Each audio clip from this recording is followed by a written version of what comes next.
ትምህርት ቤት ጥበቃና ኃላፊነት በክፍሉ በኩል ያለው ማለት ነው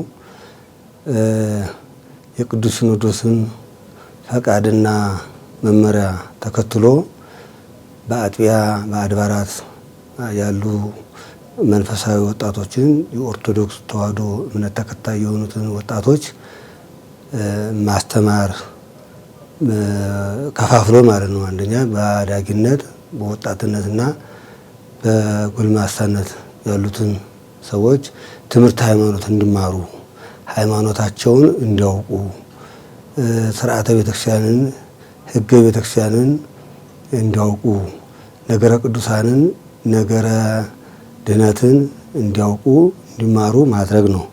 በወጣትነት ደረጃ ያሉት ወጣቶች ሃይማኖታቸው ከአባቶቻቸው የተቀበሉትን ሃይማኖት እንዳይበረዝ እንዳይከለስ ትምህርት ሃይማኖትን ጠንቅቀው እንዲያውቁ ማድረግ ነው። በተከታታይ ትምህርት በሃይማኖት ታንጸው በስነ ምግባር አጊጠው ስነ ምግባርን ከሃይማኖት ሃይማኖትን ከምግባር ይዘው እንዲያርጉ ክትትልና ቁጥጥር ማድረግ ነው። ከዛ ቀጥሎ ደግሞ ትምህርትና ክትትል ሲደረግ በወጣት ላይ ኑፋቄ እንዳይዘራ በኑፋቄ መንፈስ እንዳይወሰዱ እነዚያን ወጣቶች ማስተማር ነው።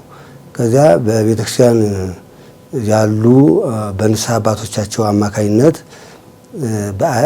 በህፃንነት ያሉትን በአዳጊነት ያሉትን ወላጅ እናት አባት ክትትልና ቁጥጥር እያደረጉ ወደ ቤተክርስቲያን እንዲልኳቸው የሃይማኖትን እንዲማሩ ትምህርት ሃይማኖትን እንዲማሩ የጽድቅ ስራ እየተለማመዱ እንዲያርጉ የጽድቅ ስራ ተለማምደው ወደፊት ሲያርጉ የኃጢአት እንቅፋት ሆኖ ከቤተክርስቲያንና ከተቀደሰው ዓላማ እንዳያስወጣቸው የጽድቅ ስራ መስራት እንዳለባቸው ከኃጢአት መራቅ እንዳለባቸው ከኑፋቄ መራቅ እንዳለባቸው በክፍሉ በኩል ከደብሩ አስተዳዳሪ ጋራ ከሰንበት ትምህርት ቤቶች አመራር ኮሚቴዎች ጋራ ሆኖ ክትትልና ቁጥጥር እያደረገ ወጣቶች እንዲማሩ ወጣት የላት ቤተክርስቲያን ባዶ ስለምትሆን ቤተክርስቲያኒቷ በወጣቶች ተከባ በወጣቶች ታጥራ እንድትኖር ትምህርት ሃይማኖትን ክትትልና ቁጥጥር እያደረገ የሚያስተምር ትምህርት የሚሰጥ ክትትልና ቁጥጥር የሚያደርግ ማለት ነው ሰንበት ትምህርት ቤት። እንግዲህ ሰንበት ትምህርት ቤት ማለት እንግዲህ ከሰኞ እስከ ዓርብ ድረስ ዘመናዊ ትምህርት ስለሚማሩ እነዚህ ዘመናዊ ትምህርታቸው ደግሞ ቅዳሜና እሑድ ወደ ሌላ ቦታ ወደ የማይፈለግ ቦታ እንዳይሄዱ በሰንበት ትምህርት ቤት ታቅፈው ቅዳሜና እሑድ መዝሙር ትምህርት እንዲማሩ ያደርጋል።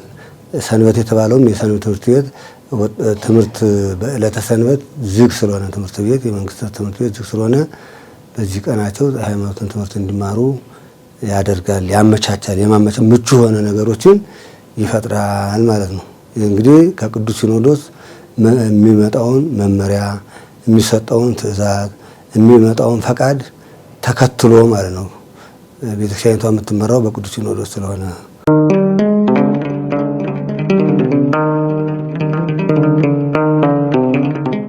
ሰንበት ትምህርት ቤት ክፍል እንደ ሰሜን ሸዋ ሀገረ ስብከት ክፍሉ የተመሰረተው ሀገረ ስብከት ሆኖ ከአውራጃ ከወረዳ ሲወጣ ሀገረ ስብከት ሆኖ ሲዋቀር ክፍሉ እንደ ክፍልነት መጥቷል።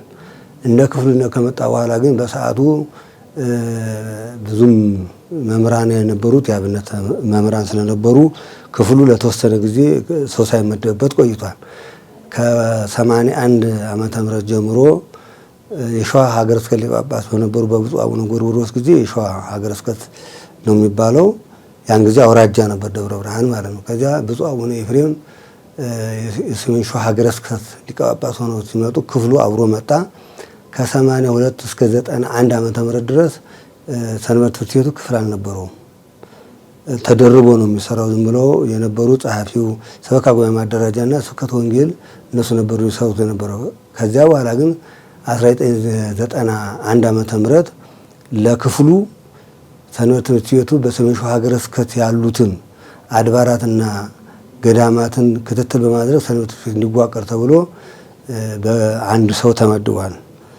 ተመድቦ ከዚያ በኋላ የተመደበው አካል ሰንበት ትምህርት ቤት ባልተደራጀበት እንዲደራጅ ባልተቋቋመበት እንዲቋቋም ሰንበት ትምህርት ቤት የሌለው ደብር ሰንበት ትምህርት ቤት እንዲኖረው ወረዳ ቤተ ክህነትም አድባራትም በዚሁ እንዲደራጁ ተደርጓልና ሰው የተመደበለት ወይም ክፍል ኃላፊ የተመደበለት በ1991 ዓመተ ምህረት ነው የተመደበለት ማለት ነው።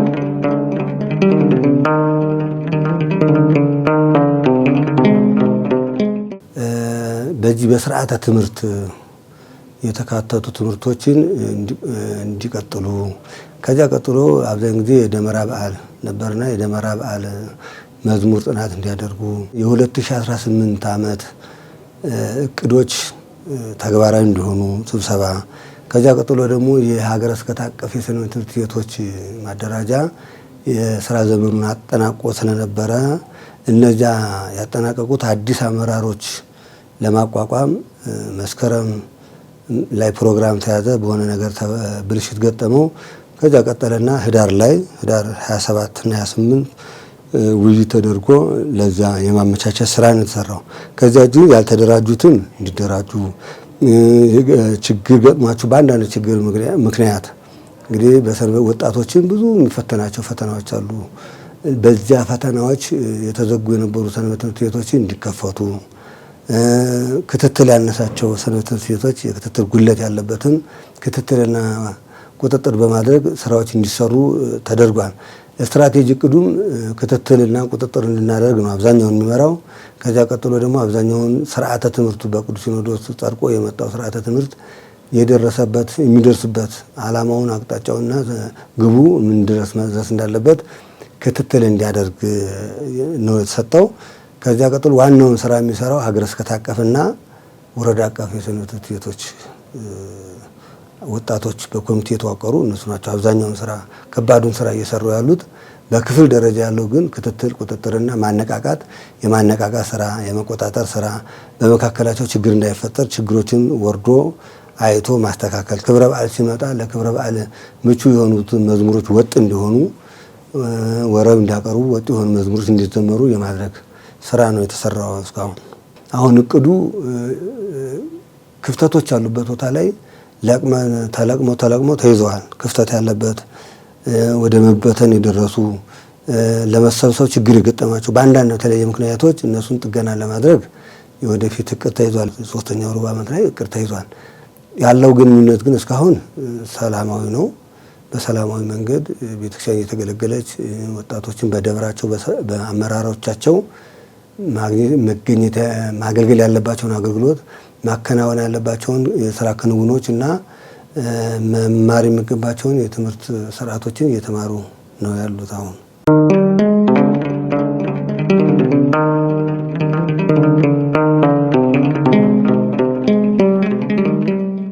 ብፁዕ አባታችን አቡነ ቀለሚንጦስ ወደዚህ ወደ ሰሜን ሸዋ ሀገረ ስብከት ከመጡበት ቀን ጀምሮ ላይም በመንበረ ፓትርያርክ ጠቅላይ ጽሕፈት ቤት የሰንበት ትምህርት ቤቶች ማደራጃ ሊቀ ጳጳስ ናቸው። ክትትልና ቁጥጥር ያደርጋሉ። እዚህ ከመጡበት ቀን ጀምሮ ሰንበት ወጣቶች ልዩ ክትትልና ቁጥጥር እንዲደረግ የማድረግ ስራ እየሰሩ ነው።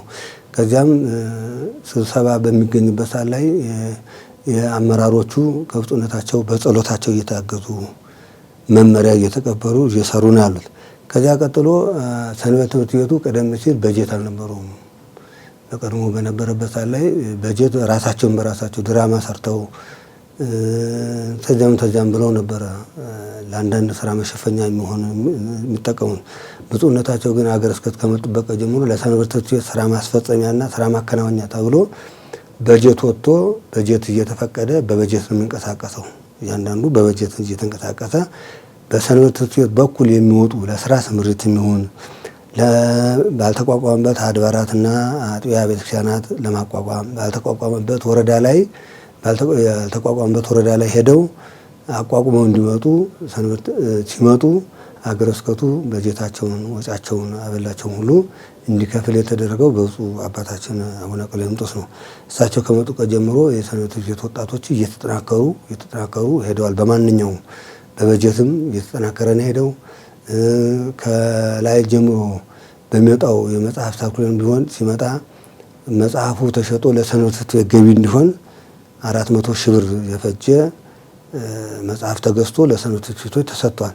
ይሄ የተሰጠው ምንድነው? ወጣቶቹ በወጣትነት ዘመናቸው እግዚአብሔር አምላካቸውን እንዲያውቁ በወጣትነት ዘመን እግዚአብሔር አምላክን እወቅ፣ አስብ፣ አምላክን አስብ በሚለው መርህ ቃል መሰረት በበጀት ምክንያት ሰንበት ትምህርት ቤቶቹ ወደ ኋላ እንዳይሄዱ እንዲጠናከሩ በጀት በመፍቀድ ቅዱሳት መጻሕፍት መመሪያ የሚሆኑ መጻሕፍትን በመፍቀድ ለወጣቶቹ ይጠቅማል የተባሉ መጻሕፍቶችን እንዲመጣ በማድረግ መጽሐፍ ቅዱስን በራሳቸው ወጪ ገዝተው ለሰንበት ትምህርት ቤቶች እንዲሰጥ በማድረግ ሌሎችም ገንቢ መንፈስን የሚገነቡ መንፈስን ለማቅናት የሚያግዙ መጽሐፍቶች ሁሉ ላምጣላችሁ ያሉ ጉለታችን ባለመናገር ካልሆነ በስተቀር እኛ ጉለታችንን ከተናገርን ጀምሮ ብፁዕነታቸው በጸሎታቸው በገንዘባቸው በመመሪያቸው እያገዙት ትልቅ እገዛ እያደረጉና ሰንበት ትምህርት ቤቶች እየተነቃቁ ያሉበት ነውና እሳቸው ከመጡ ጀምሮ ምንም አይነት በሰንበት ትምህርት የሚጠየቅ ሰንበት ትምህርት ቤቱ የሚጠይቃቸው ጥያቄዎች ሁሉ ምላሽ እያገኙ ያሉበት ሰዓት ነው ማለት ነው። ይህን እየሰሩ እንገኛለን።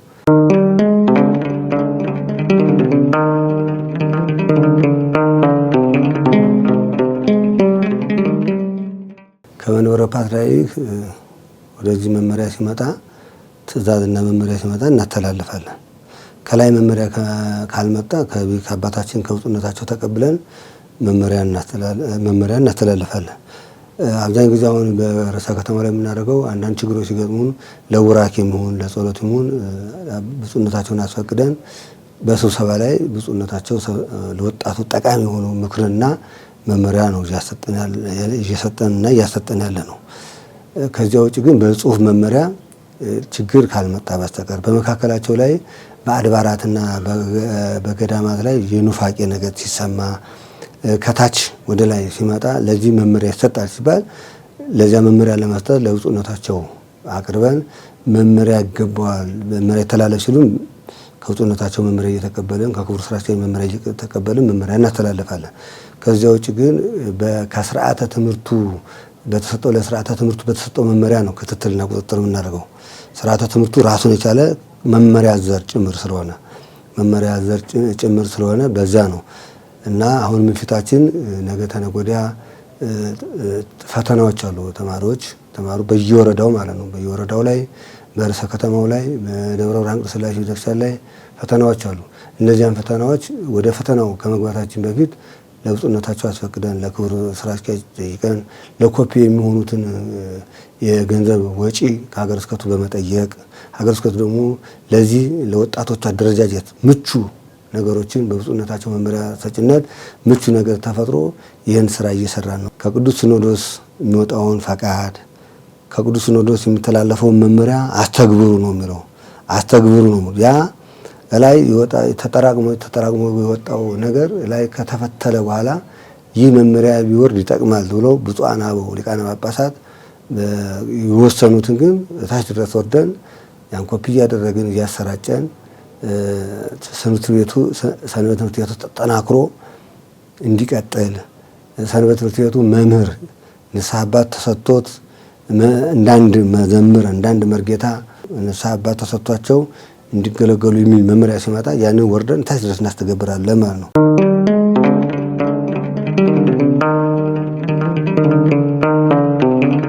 ድጋፍ ሰጪዎች አሉ። ከስር ሆነው ከሰንበት ትምህርት ቤት ማደራጃት ስር ሆነው ድጋፍ የሚሰጡ አሉ። እነሱ የሚሰጡት ድጋፍ ዝቅተኛ በመሆኑ ያንን ወደፊት እንዴት መጠንከር እንዳለበት እየተወያየንበት እንገኛለን። ከዚያ በመካከላቸው ደግሞ ያው በወጣቶች ላይ አንዳንድ ፈላጊያቸው ብዙ ወጣቶቹን በትምህርት ቤት ሲወሉ የተለያየ ጥያቄ ጠይቋቸዋል። በትምህርት ሃይማኖት ላይ የተለያየ በስነ ምግባር ላይ የተለያየ ሲጠይቋቸው ያን ጥያቄ አምጥተው ወደ ሰንበት ትምህርት ቤት ሲረጩ ያን ጊዜ ቶሎ ሪፖርት ሲደረግ ያን ቶሎ በመሄድ ችግር እንፈታለን። ቶሎ ብለን ግጭት ሲፈጠር አለመግባባት ሲፈጠር ኑፋቄ ሲዘራ እንደዚህ ቶሎ ብለን ችግር እንፈጥራለን። ከዚያ የባሰ ግን ለእንቅፋት የሆኑትን ለመምህራንም ለተከታታይ ወጥ የሆነውን ትምህርት ለማስተማር የተሰማሩትን መምህራን የሰንበት ትምህርት ቤት አመራር ኮሚቴዎችን ሌሎችንም ነገሮች ሲመጡ ያ በሚቀርብልን ጥያቄ መሰረት አፋጣኝ ምላሽ ሰጥተን እናስተካክላለን፣ መመሪያ እንሰጣለን ማለት ነው።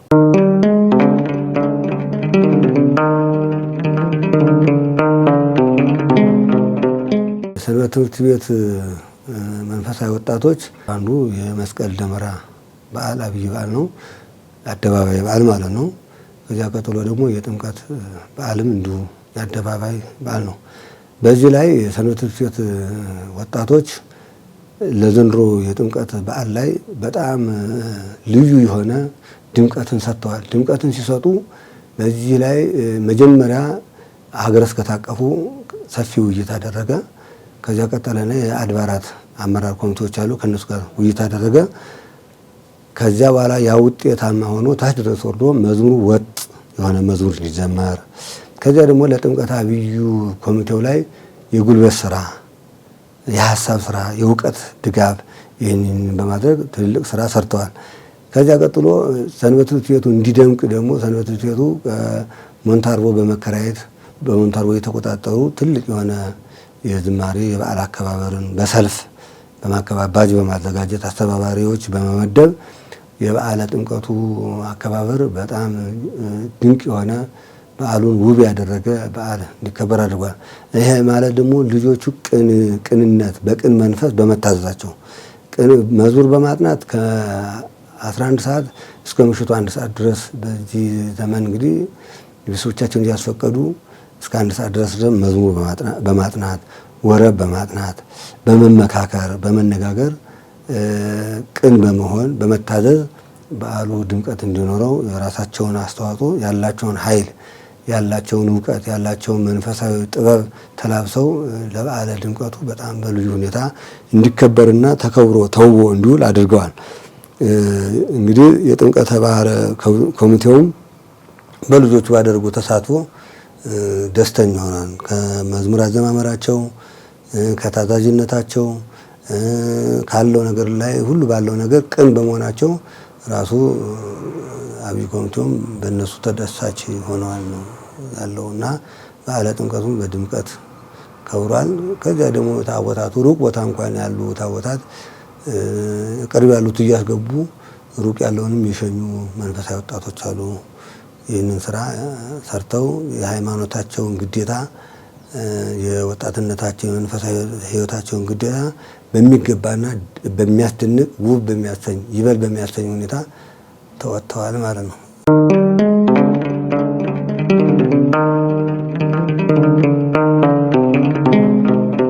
እግዚአብሔር ቢፈቅድና ብንኖር ወደፊት ለሰንበት ትምህርት ቤቶች ላይ ከባድ ስራ መስራት ይጠበቃል። ግን በጀት ያስፈልጋል። ያለ በጀት መስራት ስለማይቻል ሆ ብሎ የሚጨፍረው ወጣት ወደ ሰንበት ትምህርት ቤት ገብቶ ዘማሪ ቢሆን በጎጂ ሱስ የተያዙ ወጣቶች አሉ። ወጣትነታቸውን ወይ ወደ እግዚአብሔር አልቀረቡ ወይ ደግሞ ወደ ሌላ አልቀረቡ ዝም ብለው በጫት ላይ ሆነው ተጣብቀው ሱስ ላይ ተጣብቀው የሚኖሩ አሉ። እነዚያም ሁሉ ወደ ማገገሚያ በማስገባት ከዚያ በኋላ እነሱ ማደስ ህይወታቸውን የሚታደስበትን ነገር ለማመቻቸት ሐሳቡ እቅዱ አለ። እንደው ወደፊት ቅዱስ ሲኖዶስም ሀገረ ስብከቱም ተመካክሮ ሰፋ ያለ በጀት ተሰርቶ የኦርቶዶክስ ተዋሕዶ ሃይማኖት እምነት ተከታይ በጠቅላላ ከስካር ከጫት ማኘክ ከሲጋራ ከማጨስ ከመደባደብ ከመሰዳደብ ርቆ ሰላማዊ ሆኖ እግዚአብሔርን እያገለገለ ለእግዚአብሔር እየዘመረ ራሱንም ለእግዚአብሔር አስቀድሶ የቅድስና ሕይወትን ተላብሶ እንዲኖር ቢደረግ የተሻለ ቤተክርስቲያኒቷ የተሻለ በወጣቶች ተከባ በጎልማሳው ተከባ እንድትኖር ያደርጋታልና ይህን ለማስራት አቅዱ አለን። እንግዲህ እቅዱን ደግሞ የሚያስፈጽመን እግዚአብሔር ነውና የሰራዊት ጌታ እግዚአብሔር ካስፈጸመን ይህን ለመስራት እቅዳለን። እንግዲህ ወጣቶቹ ላይ ግን መሰራት የሚገባው ነገር መሰራት አለበት። ይህም ማለት እንግዲህ ወጣቶቻችን የሚሰሩት ስራ ሲያጡ መጠጥ ቤት ይገባሉ። የሚሰሩ ስራ ሲያጡ ወደ አረብ ሀገር ልንሄድ ብለው ባልተፈለገ መንገድ እየሄዱ ህይወታቸውን እያጡ ያሉ ወጣቶች አሉን። ተደባዳቢዎች ወጣቶች አሉን። ተሳዳቢዎች ወጣቶች አሉን። ብዙ ነገሮች አሉን እና በጀት ካለ ግን መምህራኑን በማብዛት ሰባካያን ወንጌልን በማብዛት የሰንበት ትምህርት ቤት ወጣቶች እንዲጠናከሩ የማድረግ ስራዎችን በበጀት ብናከናውን ውጤታማ እንሆናለን። አሁን ቢሆን ማዕከላዊ ውጤት አለን። የበለጠ ውጤት 100% ለመድረስ የሚያስፈልገው በጀት ስለሚያስፈልግ በጀት ከፍተኛ በጀት ካገኘን ይህን ለመስራት አላማና እቅድ አለን ለማለት ነው።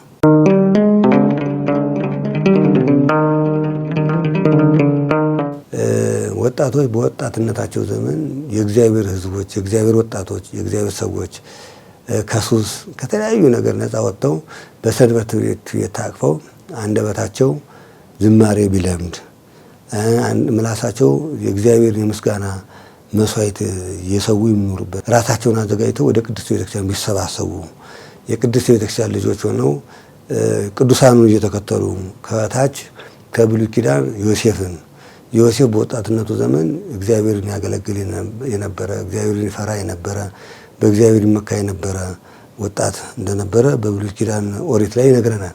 ወደ በሙሴ ጊዜም ደግሞ ብዙ ወጣቶች የእግዚአብሔር ሰዎች የእግዚአብሔር ወጣቶች ሆነው እንደነበሩ ይነግረናል። ያን እየተከታተሉ በሐዲስ ኪዳንም ቅዱስ ጊዮርጊስ ሌሎችም ቅዱሳኖች አሉ። በወጣትነታቸው ጽድቅን የተለማመዱ እውነት ነገርን በመናገር የተለማመዱ የጽድቅ ስራን ለመስራት ምን ብንሰራ ነው እግዚአብሔር የሚባርከን?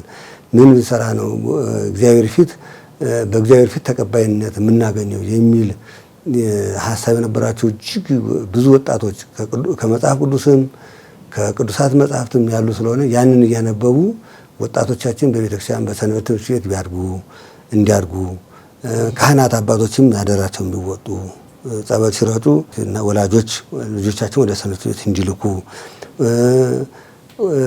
ወላጆች ደግሞ ከላኩ በኋላ ክትትልና ቁጥጥር ተምሮ አውቆ የመጣውን የመጽሐፍ ቅዱስን ቃል የቅዱሳንን ተጋድሎ የሰማዕታትን ያለውን ተጋድሎ አውቀው የእግዚአብሔር ሰዎች የሚሆኑበትን ነገር ክትትል እያደረጉ ወላጆችም ልጆቻቸውን ወደ ቤተክርስቲያን እንዲልኩ ወጣቶችም ወደ እግዚአብሔር ቤት እየመጡ ከእግዚአብሔር ጋር የጽድቅ ስራ ቢለማመዱ መልካም ነው ስል መልእክቴን አስተላልፋለሁ።